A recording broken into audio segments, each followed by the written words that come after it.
เข้าใจพี่ก็ต้องขอโทษด้วยนะแต่พี่ขอกำลังใจให้น้องๆพี่ทุกคนนะเพราะน้องๆเนี่ยรักทีมแล้วบางทีเนี่ยเขามีความเป็นเขาก็เสียใจนะแต่พี่ไม่อยากให้เราแบบอยากพี่ตอนเนี้ยเราต้องการกำลังใจน้องจำอารมณ์ที่เราตกชั้นได้ใช่ไหมครับผมพี่ไม่เคยร้องไห้มานานแล้วนี้นะพี่ขอกำลังใจให้กับทีมพวกเรานะเพราะเราคือครอบครัวเดียวกันนะเรานึกถึงวันที่แฟนบอลเราตายใช่ไหมแฟนบอลที่เชียร์บาสใช่ไหมขนุนใช่ไหมทุกคนอยากให้ทีมเป็นดีนะตอนเนี้ยนะพี่สนุกหนักนะพี่ขอกำลังใจพี่ขอให้ทุกคนนะช่วยเรานะและเป็นกำลังใจให้เรานะไม่มีทีมไหนจะมาทีมเรายอมรับใช่ไหม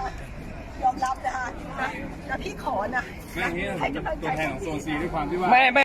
น้องๆเข้าใจพี่ก็ต้องขอโทษด้วยนะแต่พี่ขอกำลังใจให้น้องๆพี่ทุกคนนะเพราะน้องๆเนี่ยรักทีมแล้วบางทีเนี่ยเขามีความเป็นเขาก็เสียใจนะแต่พี่ไม่อยากให้เราแบบอยากพี่ตอนเนี้ยเราต้องการกำลังใจน้องจำอารมณ์ที่เราตกชั้นได้ใช่ไหมครับผมพี่ไม่เคยร้องไห้มานานแล้วนี้นะพี่ขอกำลังใจให้กับทีมพวกเรานะเพราะเราคือครอบครัวเดียวกันนะเรานึกถึงวันที่แฟนบอลเราตายใช่ไหมแฟนบอลที่เชียร์บาสใช่ไหมขนุนใช่ไหม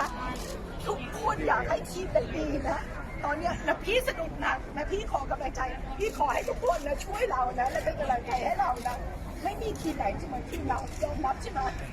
ยอมรับนะพี่ขอนะให้กำลังใจตัวแทนของโซนซีด้วยความที่ว่า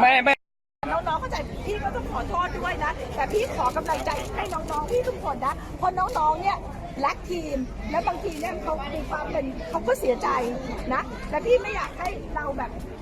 อยากพี่ตอนเนี้ยเราต้องการกำลังใจน้องจำอารมณ์ที่เราตกชั้นได้ใช่ไหมครับผมพี่ไม่เคยร้องไห้มานานแล้วนี้นะพี่ขอกำลังใจให้กับทีมพวกเรานะเพราะเราคือครอบครัวเดียวกันนะเรานึกถึงวันที่แฟนบอลเราตายใช่ไหมแฟนบอลที่เชียร์บาสใช่ไหมขนุนใช่ไหม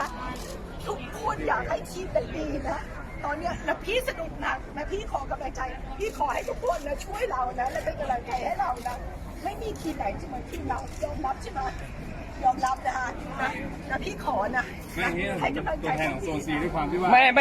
น้องๆเข้าใจพี่ก็ต้องขอโทษด้วยนะแต่พี่ขอกำลังใจให้น้องๆพี่ทุกคนนะเพราะน้องๆเนี่ยรักทีมแล้วบางทีเนี่ยเขามีความเป็นเขาก็เสียใจ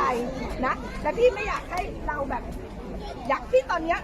เราต้องการกำลังใจน้องจำอารมณ์ที่เราตกชั้นได้ใช่ไหมครับผมพี่ไม่เคยร้องไห้มานานแล้วนี้นะพี่ขอกำลังใจให้กับทีมพวกเรานะเพราะเราคือครอบครัวเดียวกันนะเรานึกถึงวันที่แฟนบอลเราตายใช่ไหมแฟนบอลที่เชียร์บาสใช่ไหมขนุนใช่ไหมทุกคนอยากให้ทีมเป็นดีนะตอนเนี้ยนะพี่สนุกหนักนะพี่ขอกำลังใจพี่ขอให้ทุกคนนะช่วยเรานะและเป็นกำลังใจให้เรานะไม่มีทีมไหนจะมาทีมเรายอมรับใช่ไหมยอมรับนะพี่ขอนะให้กำลังใจตัวแทนของโซนซีด้วยความที่ว่า